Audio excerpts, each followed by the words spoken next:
Hi, I'm Rob Kine, the managing shareholder and leader of the construction group. My name is Nate Panucci. I'm a shareholder, and I work primarily within the construction industry.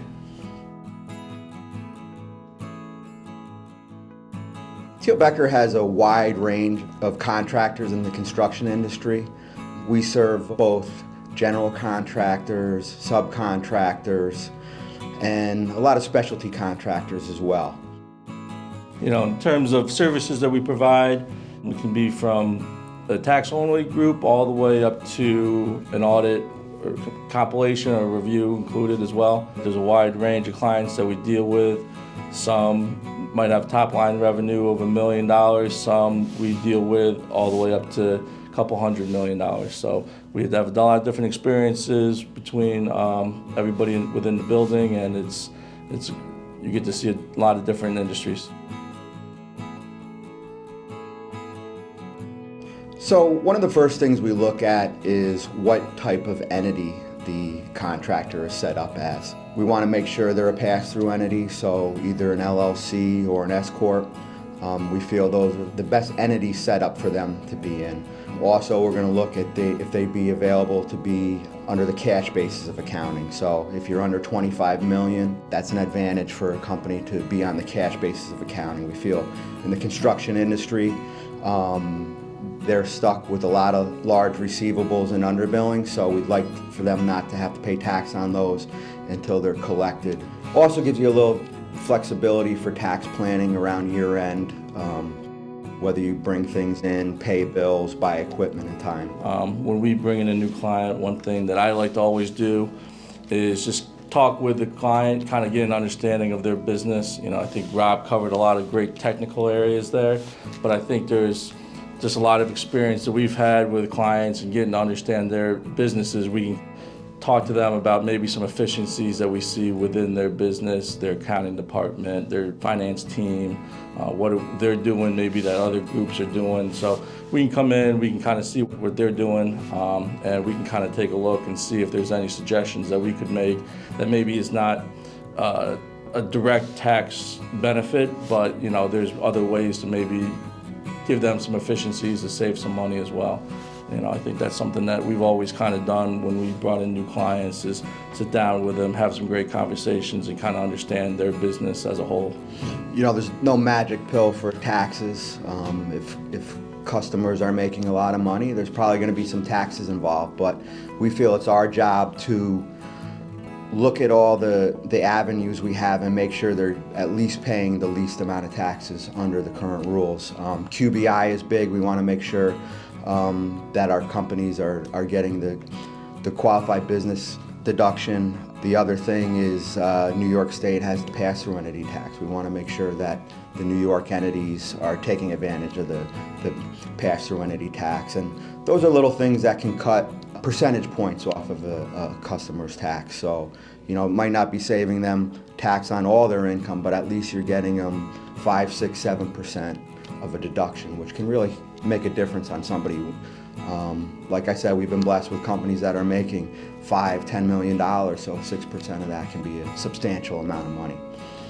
I think the other great thing about Thiel Becker is because we have a large group here with a lot of experience within the construction industry, not just myself and Rob, that we can bounce things off of each other. I might have a contractor that comes in that might be an electrical contractor, and Rob has a bunch of electrical contractors.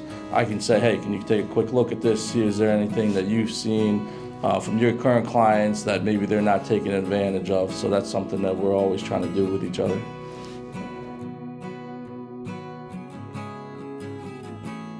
I think we do a great job of staying on top of a lot of the technical adjustments that are coming out throughout the years, whether it's tax or on the audit and A&A side. We have a number of resources that we go to for construction industry, continuing professional education that we take annually. Our A&A group does a great job with keeping us up to date with the new standards that are coming out. And part of our construction group is we kind of try to mold to see how those changes are going to fit within the construction industry. Same thing from the tax department side. We have a group that does a lot of the research with the coming out with the new standards. And what we do as a construction group is kind of talk where that impact is going to be within the construction industry and how we're going to see that impact our clients the most. I think another great resource that we have is our clients themselves.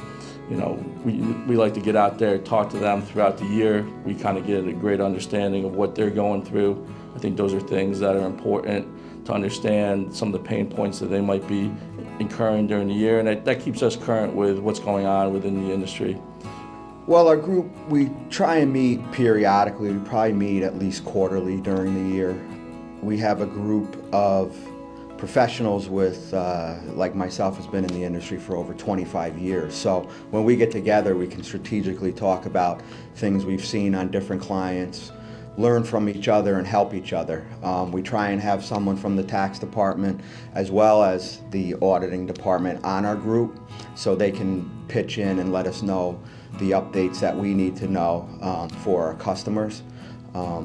Nate and I are also very active on some industry boards around the area, so whether it's NESCA, ECA, CDFMA, those are the groups we try and stay involved in, and those are groups strictly help the construction industry improve and do better, and we do better when our clients do better. So the more we can either just be a helping hand there, but also learn some of the things that they're all dealing with, it's a nice way for us to stay on top of things.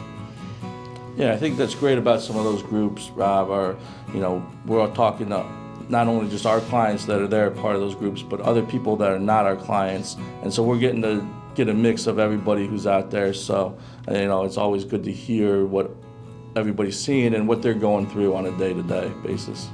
TBC is also in a network, CPA America. There's over 100 CPA firms across the country. Some of the other CPA firms in CPA America are also strong in the construction industry and again work all across the United States. So having them as a resource is another nice thing that Nate and I can do to reach out and see what other firms across the country are doing and how they're helping their customers. But really gives us a good backbone of between internal and external help to come up with the best things for our contractors.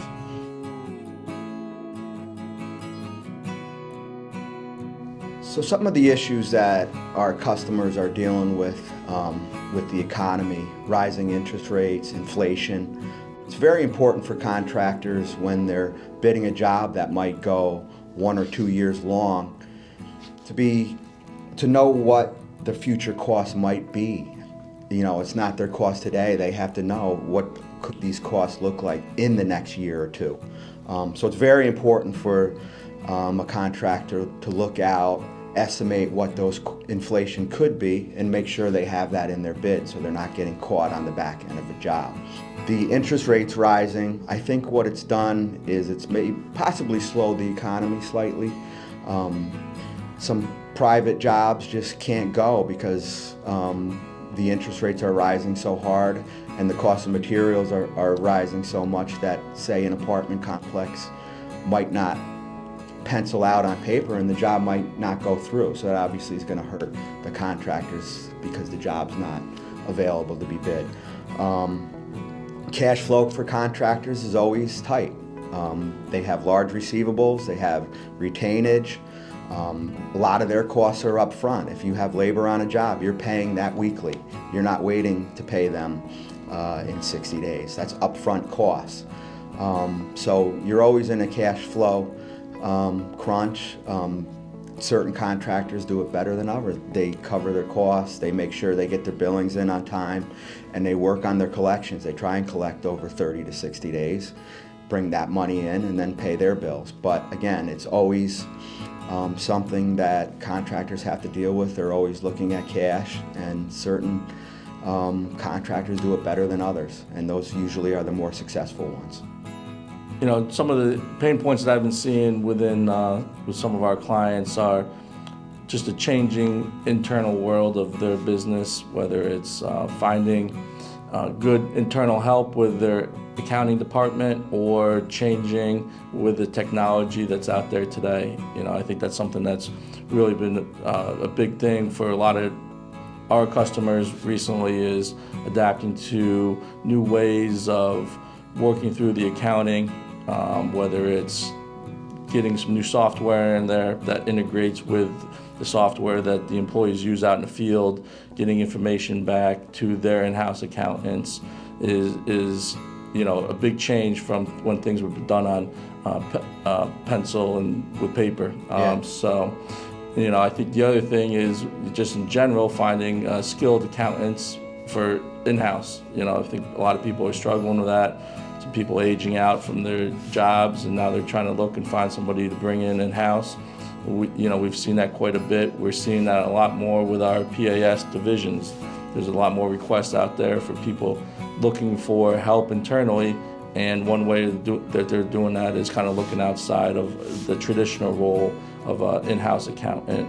But those are definitely some issues that we're seeing on a day-to-day.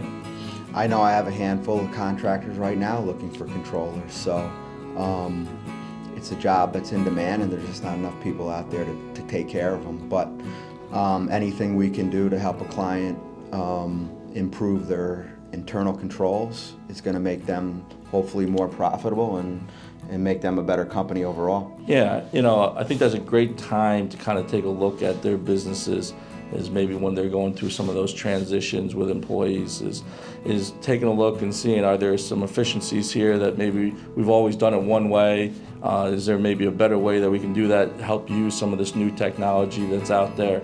And so, typically when their clients are making some big changes, we'd be asked to kind of come in, take a look at things with them, make some suggestions, and see what we're seeing out there with other clients of how can we improve some of these areas, and if we have any ideas or ways to kind of make it more efficient for them.